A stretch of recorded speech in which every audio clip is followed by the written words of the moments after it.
ستاسو د ژوند د هلو ځلو د خفګانونو خوشحالو ستاسو د بچو او د نسو کړوسو په ژوند باندې څه اثرات وي او که نه د دې ثابتولو دپاره ساینسدانانو په مږو باندې یو ډېره زیاته دلچسپه تجربه وکړه.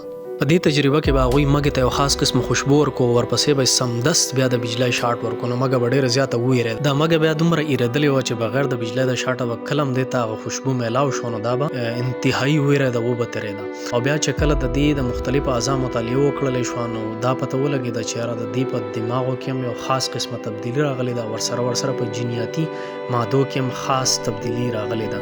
خو اوس کله چې د دې مږې بچي وشوه او بیا نوسي وشوه نو نه دا بچي او نه نوسي دغې خوشبو ته اکسپوز شوي نه، دا خوشبو لیدلی او نه ورسره د دې خوشبو د وجې نه د بجلۍ شاټ ورکړلی شوی. خو چې کله به دوی ته دا خوشبو ورکړلی شو نو د هغې سره به په دوی باندې یره راغله. نو دا ثابته شوه چې د مور او پلار په ژوند کې کم تجربات راشي که د خوشحالۍ د خفګانې هغه بچو ته ټرانسفر کیږي او د هغې په بچو باندې ډېر ژور اثرات وي.